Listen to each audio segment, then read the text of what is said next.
What are your biggest pet peeves when you travel? So we recently asked you guys on Instagram what your biggest pet peeves are when it comes to flying, airports, flights, and you guys came up with some really great ones. So in this video, we're actually gonna react to your travel pet peeves, let you know whether we agree or disagree, and we're gonna talk about it. Hey, welcome back to Top Flight Family. My name is Carmen Sognonvi. I'm Serge Sognonvi. And in today's video, we are talking pet peeves when flying. Pet peeves of terrible behavior you see at airports, in airplanes, at the baggage carousel, all of the things that are super annoying that other passengers do, that maybe even flight attendants do, staff, you know, it's not just other passengers. So we're gonna talk about all of that today. Okay, so I guess we'll jump right in with the first pet peeve. People using speakerphone or watching shows on their phone without headphones on planes. Okay, so for some reason, this has been happening so much around me lately. Like, I'm so glad someone else mentioned this because it's so annoying. When we flew to the Maldives and we were waiting in that long line for Emirates checking in, it took forever. So right behind us in line, there was a couple and the man was watching videos on his phone on speaker, and it wasn't just that he wasn't using earphones, it was turned up to the maximum volume to the point where it's blowing out the speakers, you know, like when you hear that. And I was just like, dude, it's a public space, we're all in line, and it's like, why, earphones were invented for a reason. And in between, he was taking calls too. Oh yeah. Get a pair of headphones, man, you know? That's it. It's a pain. When people put the seat back on the plane. All right, so this is a controversial one. To recline or to not recline on a plane? So, speaking from a tall person, I'm 6'2". If we're sitting in economy and somebody reclines, it's a pain. We don't recline as much. So if I'm planning to recline, I always look behind me first. If I see a guy just as tall as me, I'm not gonna do it. You know, a smaller person, you know, a child, and even if I do recline, I'm doing it very minimal. You know, some people just hit that button, just push it back as far as they can. That's annoying, you know, listen, I'm not saying never recline. We're not saying that, but just be conscious. Look behind you, you know, go slowly, you know what I mean? If you feel like somebody's knees are already in your back, don't recline, you know? Yeah, I think there's a range between don't recline and recline all the way. You know what I mean? There's a range in between, Serge said. First of all, how quickly you do it makes a difference, because especially if you have the tray table down and you're working on a laptop, if they recline all the way really suddenly, you can break your laptop. And if you have a drink on that table, it can spill, you know, and they just don't care, you know? So yeah, if you're gonna recline, just be conscious and recline. So guys, let us know, are you team recline or team no recline? Let us know in the comments. People who take their shoes and socks off on the plane and their feet stink. So I guess I'm lucky because I've never experienced this personally of sitting next to someone who had stinky feet who took off shoes and socks. But in general, I am team shoes off, but never socks off. The socks should never come off anywhere during your journey. Sure, yeah. We'll no take bare our shoes feet, off. please. You know, I know some women wear open toe sandals and their feet are out. Whatever, I don't care. As long as they don't smell, it doesn't bother me, you know? But if you're gonna be on a flight longer than 4 hours, yeah, take your shoes off, man. Get comfortable, but just make sure you got socks on, you know? And make sure your feet don't stink. But that's the problem. People with stinky feet never believe that they have stinky feet. Or maybe they know and they just don't care. That too. You know? When people's nasty toes behind you touch your elbows. Thank God, whoever you believe in, that's never happened to us. You know, that would be really creepy, you know, a naked foot. A naked just toe. Creeping behind it's you. Touching your elbow. You know, you see these memes and videos and stuff like that. Oh, there's an account called Passenger Shaming. Pretty funny. Yeah. On Instagram and I think elsewhere. Yeah, I think they're mainly on Instagram. But Passenger Shaming is an account on TikTok and Instagram. And it just has videos and some pictures of people just doing stuff they shouldn't do on a plane. Walking to the bathroom barefoot. That's not water. Everybody should know that. Right. The wet spots on the floor in the plane bathroom. Yeah. Not water. It's something else. It might be mixed with something, you know? So yeah, never going barefoot. So much stuff happening on these planes, and then you step in that, and then people put their foot on the seat. But yeah, Passenger Shaming is definitely an account you should check out. All of the worst behavior that people have on planes at airports, you're gonna see it there. When people crowd the gate or boarding area when it's not their time to board yet. Yeah, this has gotta be everyone's pet peeve. So yeah, there's this term from Passenger Shaming, it's called gate lights. So these are the people that just crowd around the gate before it's time to board, or maybe they'll just start talking about, we're gonna board in these rows, and they're just around. So kind of related to this is there's been a few times where we've been flying first class, and so they call first class boarding, and all of these gate lights just will not move. And it's partly that they are being annoying gate lights, and then it's also partly because they're like, whatever, this black family, there's no way that they're flying first class, so they will not step aside for us. Yeah, that happened to us. Yeah, It's happened a couple times. Yeah, they called first class, and I was like, excuse me, and they heard me. And then they just didn't move, and then finally they moved. I got in my seat, and that same lady saw me sitting in first class and looked so pissed off. Gate lice. Yeah. She's probably thinking, was there a sale that I didn't know about or something like that? On a flight, parents that can't control their kids kicking the seat in front of them. Okay, so kids obviously don't have the same self-control as adults. So I think we can all be somewhat understanding that kids are not always gonna be the most well-behaved. So I'm never really mad at the kid. I definitely, like you, get mad at the parent. Because there's certain parents where it's like their baby is screaming uncontrollably and they're just like this. No attempt to comfort the baby. Same thing if your kid is nonstop kicking the seat and you're just doing nothing about it, that's the parent's problem. Yeah, so again, like we mentioned, the kids are gonna be kids, they're excited, they're being loud, but if the parent is not parenting the child, that's the annoying part. The parent is like, oh, this is fine, you can keep doing it. That's what the kid is thinking. So yeah, that's pretty annoying. When you pay to choose a window seat and someone wants to trade middle seats.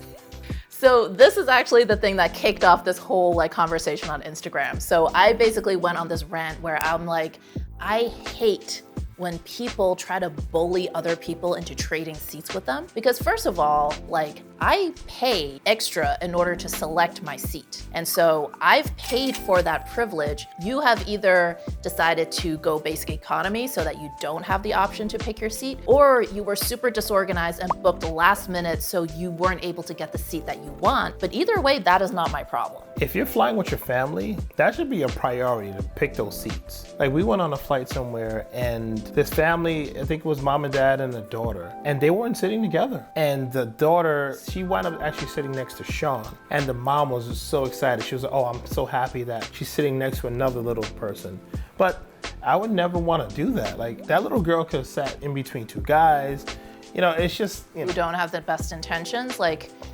There's a lot of groping and other bad behavior that happens on planes to girls and women, a lot. So much that a flight attendant who follows us on Instagram was like, yeah, they recently made us update the announcements to say something along the lines of if anything makes you feel uncomfortable, come and see a flight attendant about it, because it happens that often. Yeah, it's just selfish, we're gonna book this flight and then we're not gonna pay the extra, I don't know how much it costs to book your seat, but you have your daughter with you, or your son. It's just not cool. It's one thing if you don't want to pay the extra to select your seat, but you're like, I'll just deal with whatever seat I have. It's another thing to be like, I'm not going to pay extra, but I'm going to bully everybody into switching so that I get the seat I want. No, it's not my problem. Yeah, that's not happening. In my opinion, you need to spend those couple extra bucks to be able to select your seat so that you're sitting with your kids. You can easily find savings elsewhere on your trip. Book a cheaper hotel, eat at cheaper restaurants,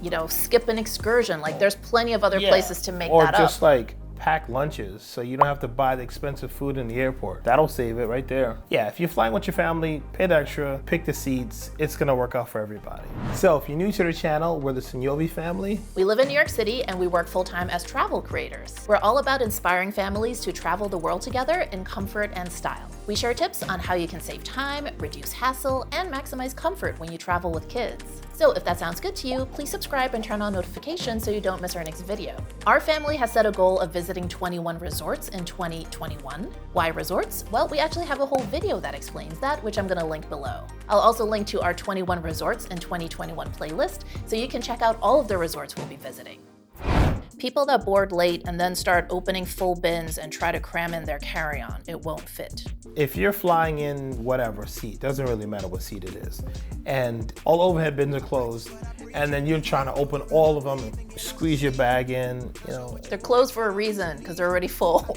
And also I've seen people just close them and it wasn't full. Oh yeah, don't do that either. That's obnoxious. Yeah. Oh, I have another pet peeve. When people don't put their bags in properly. Oh yeah. You know, instead of putting your wheels in, so it's sort of going that way, they like put it the other way where the wheels are like facing either the left or the right side.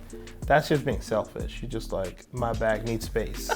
Yeah, I don't like that. And it's like most likely they're sneaking on a bag that actually exceeds carry-on size restrictions when they do that. So that's another thing. Yeah, it's not cool. People on the plane who wear their masks off their nose.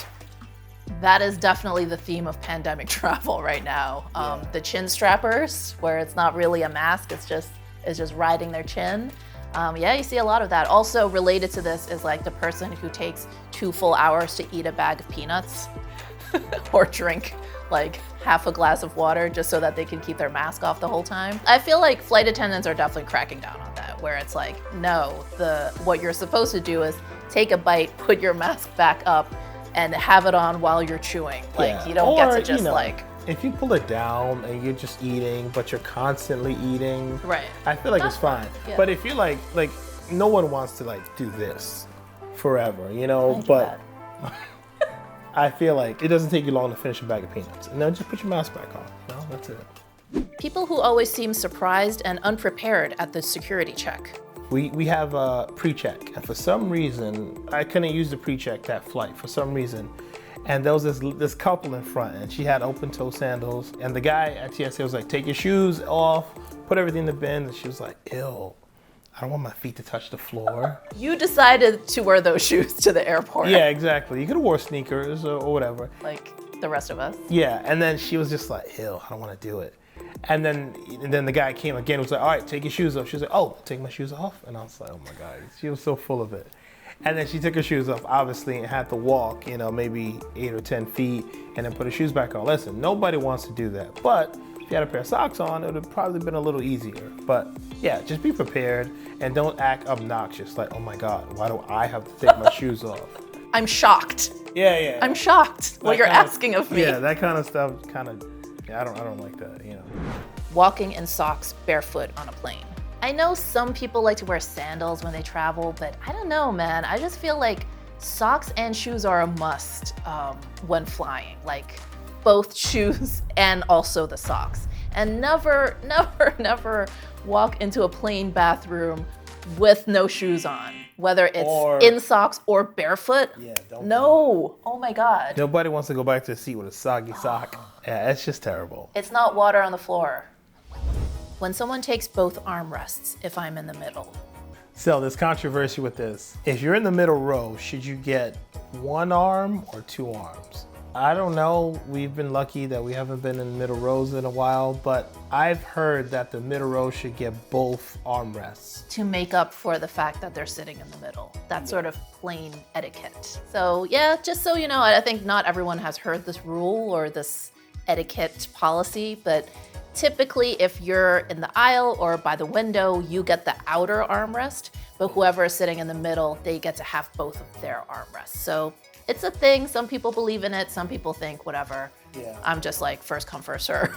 You know, it all depends on the person. Like maybe that person will just have his arms in the middle and just fall asleep. So. Yeah. Do you feel the person in the middle row should get both armrests, or do you feel like it's just a free for all, whoever gets there first? Passenger behind me pulling back on my seat when trying to stand. Use the damn armrest. So if you haven't experienced this before, this is when, let's say you're the one doing it, right? So you're sitting down in your seat, and then as you're getting up, instead of going like this on your armrest to steady yourself, you're pulling on the back of the person who's sitting in front of you, on the back of their seat. And when you're that person, that is super annoying. I definitely agree. No one wants that. That's pretty annoying. People who stand up when the plane lands. Where are you going? I think this is one of your biggest pet peeves. Yeah, sometimes people want to get up just because they want to stretch. Some people get up, they actually feel like when they hear that ding, that means I can jump off the plane. Like the door is about to open. Yeah, and no. That's not the case. All that ding means is the plane is parked. That's all it means. The jet bridge, that has to connect. Then they have to like make sure it's connected properly. Then they open the door. And then sometimes you might have to wait for them to bring out the wheelchairs first. There's still maybe other things happening there's a couple first. things happening. I was just on a flight, and actually the guy, he was in row 1, and he actually had his hand on top of the overhead bin. He heard the ding, boom, and jumped up. And I'm like, So in one motion, he jumped up and opened the overhead bin? No. I thought that was like that skill. I don't think it was that smooth, but he pretty much had his hand on it, and as soon as he heard the ding, boom, he popped it open. But I'm like, you're gonna have to wait at least 4 minutes, maybe. And you're already in the first row. Yeah. Like, you got first dibs. Yeah, you have nothing to worry about. Like, if you have a connecting flight, like, I get it. You're in the best position. Yeah, you're gonna get out before everyone. One of the pet peeves is if we're sitting in economy, like towards the back or even in the middle, we've sat down and waited till people come out, and then the guys behind us are like pushing their way in. So then I feel like I have to stand up because I don't want this guy to keep pushing forward and everyone else is gonna do the same. So then I feel like that guy, but I have to stand up. Yeah, it's like a domino effect. Once one person does it, then it's like everybody else has to do it too. Otherwise, yeah, they get completely left behind. Yeah, and then usually when we're traveling together, I have to take down 4 bags. So then when they see me take 1 bag down, they're thinking, all right, hurry up. And I'm like, done. Yeah. I'm like, no, I have to take 1 bag down, give Sean her bag, give Ella her bag, give Carmen her bag, and then I have to take my bag and then walk out. So then they're just like, oh my God, this took forever. Like, but if it was 4 separate people, you wouldn't feel that way. So, and especially if you're flying through New York, it's always gonna be like that. You know, New Yorkers are very polite. But we're impatient. They're very patient. Most of the time when you see gate lights, it's a New York flight.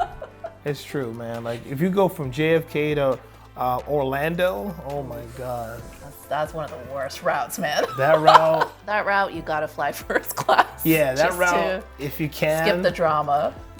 Spring for premium economy. It'll be a little easier. But if you're going like, we've done it. We've been all the way in the back, and it's rough, man. Like these kids are just like eating like right on top of the tray. Like we've seen parents just like pour like Cheez-Its right on the tray and they're just eating. And you know they didn't wipe that tray table down. This was pre-COVID. Yeah, so. You'll see like a kid like standing on the tray table. Like it was just, but yeah, leave a comment. Let us know your situations or things that's happened to you. Crowding the luggage pickup so no one can get their bags. So we usually travel carry on maybe 95% of the time. We recently did a trip to the Maldives through Emirates, and we had to check in our bags. We finally got to the Maldives, and then we were waiting to get our bags. This story did not make it into the vlog, so this is a little behind the scenes. Yeah, so then there was these 2 British guys. These guys looked like they had some cash, and they were arguing with each other. Something about their bags. I guess one guy was too close to him or something like that. And these guys were going at it. It was like so much cursing, and one guy was just kind of making fun of him because he's like, oh, like you're gonna take a cab to your, it was either a cab or a boat. He's kind of like, oh, you're too poor to take a propeller plane and go to the nice islands. Essentially is what he's telling them. And he was taunting, he was like, hey fat boy, hey fat boy.